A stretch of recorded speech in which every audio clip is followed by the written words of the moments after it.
Hello, my beautiful Aquarians. My name is Camille, and you are watching Millennial Tarot. This is going to be your May 2018 reading. I just want to give a quick plug for my $10 personal readings. You can just send me an email. I will leave my information below, and we can start on that. And then just a big thing, I'm letting all the signs know, the big thing happening in the sky this month of May is Uranus is moving into Taurus. And Taurus is your fellow fixed sign. So it could be setting off a lot of things for you, but wherever Uranus is in, wherever Taurus is in your chart and wherever Uranus is soon to be in your chart, she's going to bring quick, revolutionary insights, a spiritual insight, an awakening. She's going to be rebellious. She's going to deviate from the norm. She's going to ask you to think about whatever sector of your chart. We're talking about the first house to the 12th house, wherever she lands in your chart. We're talking about newness. We're talking about taking things into a different direction. We're talking about the eccentric mad scientist who is there to shake things up and move it towards a different direction. And she is enlightening. So don't be scared. Uranus is going to be good, and Uranus is your modern ruler.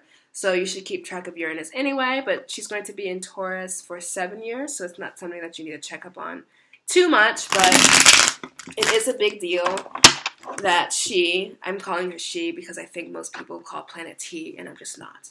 So, wherever she lands in your chart, just expect there to be a lot of newness and a lightning strike and a lightning bolt of inspiration in all those areas. But without further ado, let's get into your reading. 3-card spread, Rider-Waite Tarot deck, per usual. Let's see what is coming up, Aquarius May.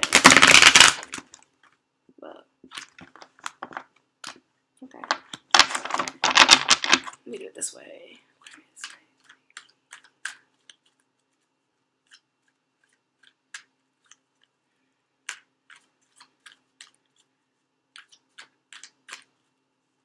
There was a full moon recently in Scorpio, and full moons in Scorpio have an effect on all fixed signs, and you are one of those fixed signs, so should there be something new and captivating and deliriously disturbing happening in your life, that is why, and just ride with it. Just ride the wave.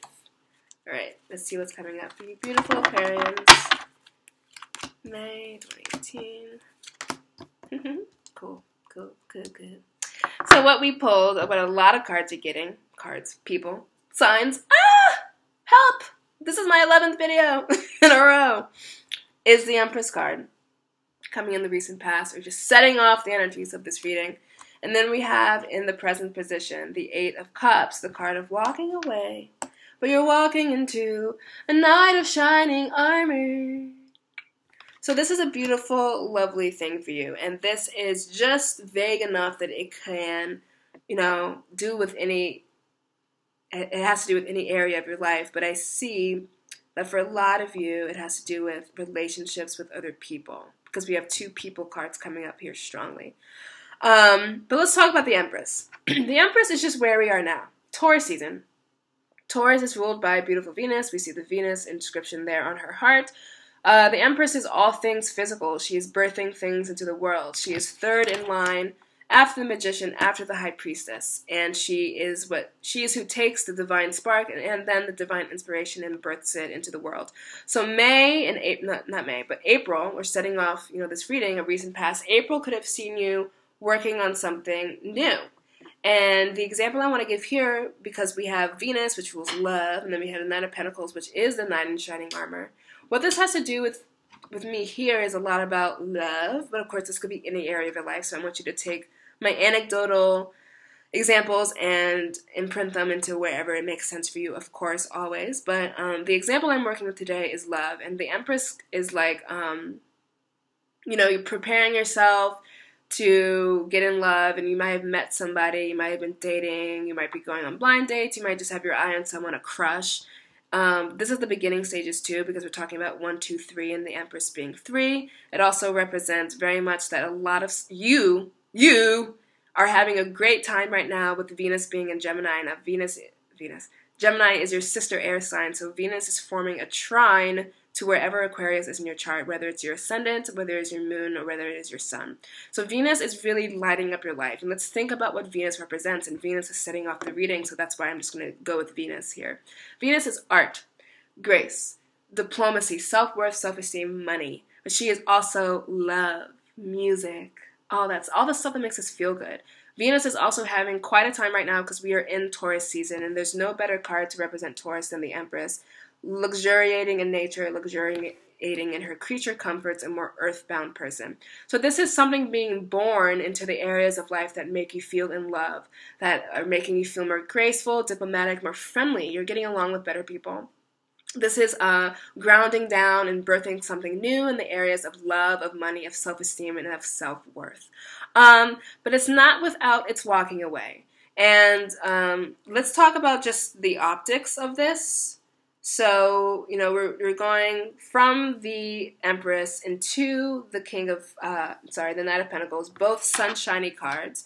So we know that where we're starting is good and where we're ending is good, but we're making a very interesting detour here into walking away from someone, and then we have very large emphasis on the moon, and the moon to me speaks truly, deeply, furiously, and fierily into what just happened in Scorpio, that full moon that did affect a lot of Aquarians, because full moons and fixed signs affect all fixed signs.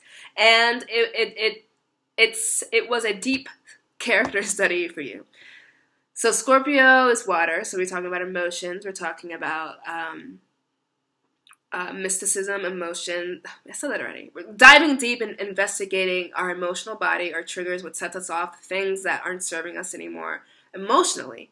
And then, we have the cups here, and then we have you walking away from it. So this, while you are starting something new and something luscious, as it has to do with Venus, as it has to do with love, our self-worth, our money, we are also leaving behind something that we thought would serve us. And this is a theme that happened with Gemini, your sister sign, as well. So it's a lot of walking away so that we can move forward into the future lighter. And so the Eight of Cups, we have your back turned. There's an element of like shame. There's elements of like, I thought this would give me joy, but it's not, and I'm taking the laboring oar. He even has a walking stick, so this is not easy terrain. And then we have the moon kind of side-eyeing you, looking down and saying, bitch, you should have done that earlier. But I'm just joking. But the moon having to do with, feminine wiles, our emotional body. The moon, our moon sign is our emotional self, our true self.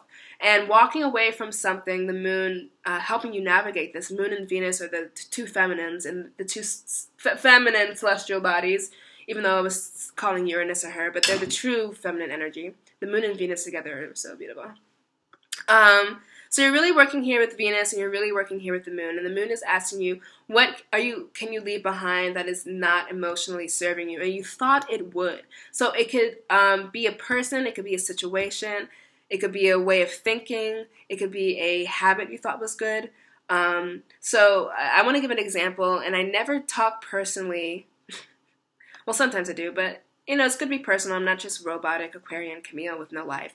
But something that I want to talk about, because this does have to do with Venus and has to do with love.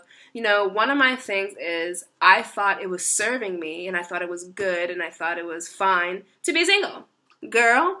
And Aquarians are detached. Venus is my Aquarius sign. Aquarius is my Venus sign, so I'm very hands-off, I'm very friendly, I'm very I'll talk to you, I'll talk to him, I'm more into friendship. And I thought that was serving me. And there's comfort in knowing that. There's comfort in being single for me. For other people, it could be flip-flop, you could be serial monogamous, and there's comfort in being in relationships, and what was going to serve you is walking away. And my comfort was being single and having my days planned out and knowing who I'm going to talk to and knowing that I wouldn't be hurt. But knowing I'm fiercely independent and fiercely just only relying on myself, and that gives me comfort, and I thought that would give me emotional security. But what Venus is teaching me, what this part of the year is teaching me, is that maybe I have to walk away from that idea of thinking that would serve me. And he's walking away kind of forlorn, back turned, so there's elements of sadness and there's elements of disappointedness. It doesn't necessarily have to mean, oh yeah, duh, I'm going to walk away from that, bye. But there's an element of recalcitrance, so I don't want to walk away. Is this right? I thought this would fulfill me. Are you sure that it's not? And then moving forth into the great unknown. And I really do feel like this has to do with other people. We think about the houses that Venus rules, which are the 7th house and the 2nd house. And the 2nd house is our self-esteem, how we view ourselves, money, all that stuff. And the 7th house is very much a relationship with other people.